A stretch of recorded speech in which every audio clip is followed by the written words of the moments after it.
अस्सलाम वालेकुम students, welcome to my channel student life. आज मैं आपके साथ पाक स्टडी 301 के लेक्चर नंबर 11 को डिस्कस करूंगी और इसकी हेडिंग देखते हैं क्या है, द लाहौर रेजोल्यूशन 1940। इस लेक्चर में देखते हैं क्या है, लेकिन इससे पहले आपसे रिक्वेस्ट है कि प्लीज़ वीडियो को लाइक ज़रूर किया करें। मैंने देखा है आपके लाइक्स बहुत ज़्यादा कम होते हैं, तो प्लीज़ वीडियो को लाइक ज़रूर किया करें।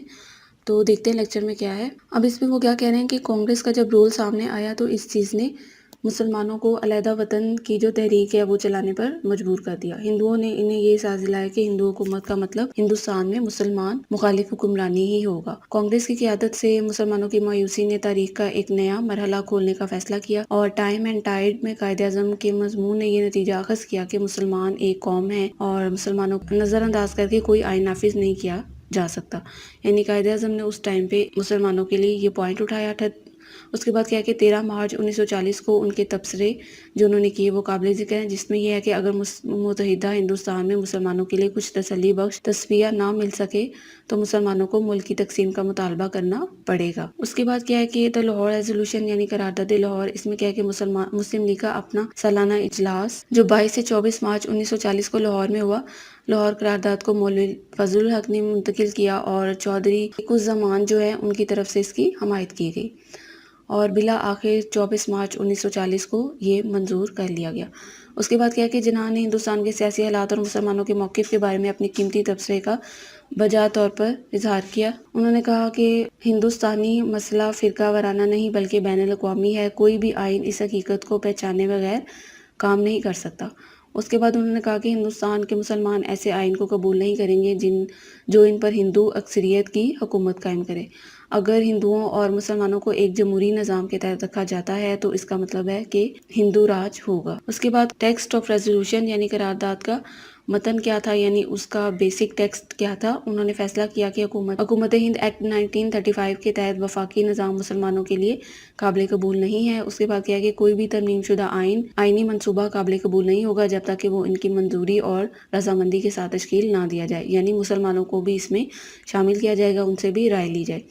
उसके बाद ये था कि मुतसिल यूनिट जहाँ मुसलमान अक्सरियत में है, यानी ये जो एडजेसेंट यूनिट है यहाँ पे जैसा कि शुमाल मगरिब और मशरिक में यहाँ आज़ाद रियासतों के तौर पर इनको तश्कील दिया जाए, जहाँ मुसलमानों की जो यूनिट्स है वो ज़्यादा हैं, वो खुद मुख्तार होने चाहिए और उनको इंडिपेंडेंट बनाना चाहिए ताकि वो अपने इंडिपेंडेंट स्टेट्स खुद से बना सके, अपने बारे में फैसले ले सकें। उसके बाद क्या है कि अक़लियतों को भी तहफ़्फ़ुज़ दिया जाए, उनके तहफ़्फ़ुज़ को भी तरजीह दी जाए। उसके बाद क्या सिग्निफिकेंस यानी इस करारदाद की जो अहमियत थी उसका जिक्र यहाँ पे किया गया कि इस करारदाद ने किसी इलाके की किसी हदबंदी की वजाहत नहीं की, लेकिन उसने ये कहा कि शुमाल मगरबी और मशरक़ी इलाकों में जहाँ मुसलमान रियासत ज़्यादा हैं, मुसलमान रियासतों के क़याम के जद्दोजहद के लिए मुस्तक़बिल के उनके मंसूबों की वजाहत की और इसमें जो रियासतों का लफ्ज़ है 1946 में इसको रियासत से तब्दील किया गया और इस करारदाद का इरादा क्या था कि रियासतों की खुद मुख्तारी को भी अहमियत देना था। और इसमें पाकिस्तान लफ्ज़ की जो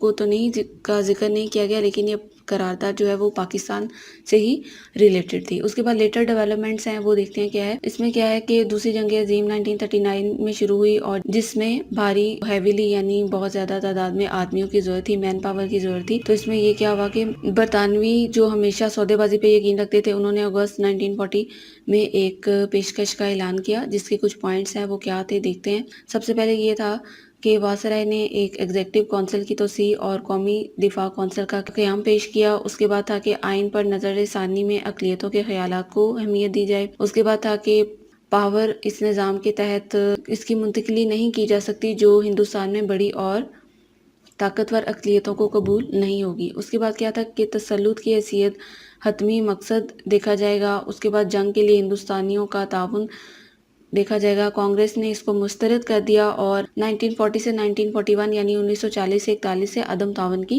तहरीक भी शुरू की गई। मुस्लिम लीग के लिए लाहौर करारदाद जो है वो हतमी मकसद रहा। और उसके बाद क्या है कि क्रिप्स मिशन मार्च 1942 है, उसको देखते हैं। इसमें क्या है कि जंगी कोशिशों के लिए हिंदुस्तानी ताउन के हसूल के लिए कुछ आइनी तजावीज़ पेश की गई, जिसमें यह था कि तसल्लुत की हैसियत और भारतीय आइनी अदारा जो दस्तूर मुरतब करेगा उसमें जो शाही रियासतें हैं उनकी भी नुमाइंदगी जाएगी। और क्रिप्स मिशन ने भारतीय रहनुमाओं से बातचीत की और तजावीज़ जारी की। कांग्रेस ने इन तजावीज़ को मुस्तरद करते हुए मुतालबा किया कि जंग के फ़ौरन बाद ही एक ज़िम्मेदार हुकूमत तश्कील दी जाएगी और जो तमाम दिफाई अमूर हैं वो भारतीय कंट्रोल में रहे हैं। मुस्लिम लीग ने भी इन तजावीज़ को मुस्तरद कर दिया और अपना मौक़िफ़ दोहराया कि मुसलमान हिंदुस्तानी यूनियन में नहीं रह सकते। उसके बाद क्या कि हिंदुस्तानियों ने अंग्रेज़ों को मुश्किल में देखकर अगस्त 1942 में हिंदुस्तान छोड़ दो मूवमेंट शुरू कर दी और मुस्लिम लीग वहाँ पे जो है वो से दूर रही और ये कहकर उन्होंने अपनी एक रद्द-ए-अमल ये दिया कि तक़सीम और हिंदुस्तान को छोड़ दो, यानी इसमें तक़सीम भी होनी चाहिए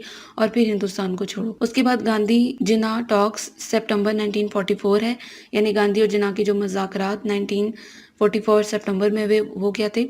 एम के गांधी ने हिंदुओं और मुसलमानों को दो अक़वाम की हैसियत से कबूल नहीं किया। उन्होंने मुत्तहिदा हिंदुस्तान की आज़ादी पर जोर दिया। जिन्ना ने उन्हें बताया कि मुसलमान अपने नज़रियाती और आइनी मुतालबे से कभी भी 1 इंच भी पीछे नहीं हटेगी और ना ही वो इससे अपनी डिमांड्स को छोड़ेंगी। तो ये आज का आपका लेक्चर था। इसमें इंपॉर्टेंट देखते हैं। सबसे पहले आपने इसमें द लाहौर रेजोल्यूशन है वो सब्जेक्टिव के लिहाज से इंपॉर्टेंट है, वो देखना है। उसके बाद जो टेक्स्ट ऑफ द रेजोल्यूशन यानी रेजोल्यूशन का टेक्स्ट क्या था, मतन क्या था, ये भी इंपॉर्टेंट है, आपने वो देखना है।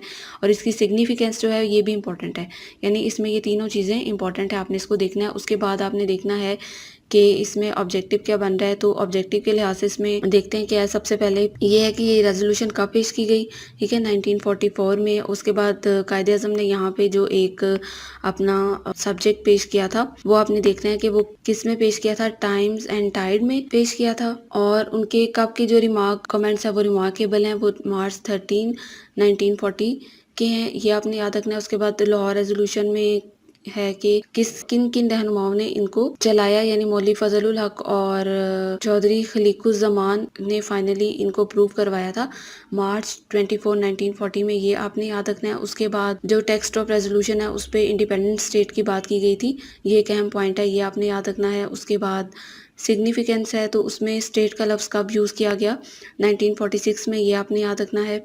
उसके बाद लेटर डेवलपमेंट्स में जो है ब्रिटिश काउंसिल थी उसने कब इसको अनाउंस किया था, अगस्त 1940 में, ये आपने देखना है। उसके बाद जो है उसमें कितने पॉइंट्स थे, उसमें 5 पॉइंट्स थे, ये भी पूछा जा सकता है कि इसमें कितनी तजावीज़ थी, 5 पॉइंट्स थी, ये आपने याद रखना है। उसके बाद क्रिप्स मिशन क्या था 1942 में इसको पेश किया गया, आपने ये याद रखना है। उसके बाद उसमें ये था कि क्रिप्स मिशन में क्या एक मूवमेंट चली थी, इंडिया मूवमेंट थी जो अगस्त 1942 में चली थी, ये आपने देखना है। उसके बाद गांधी जिन्ना टॉक कब हुई थी, सितंबर 44 में, ये आपने देखना है। तो इसमें ये इंपॉर्टेंट था, उम्मीद है आपको समझ आ गया होगा। फिर भी कोई कंफ्यूजन हो तो आप पूछ सकते हैं। आप प्लीज चैनल को सब्सक्राइब जरूर करें, वीडियो को लाइक करें और शेयर भी किया करें ताकि ज्यादा से स्टूडेंट को फायदा हो सके। मुझे दीजिए इजाजत, अल्लाह हाफिज।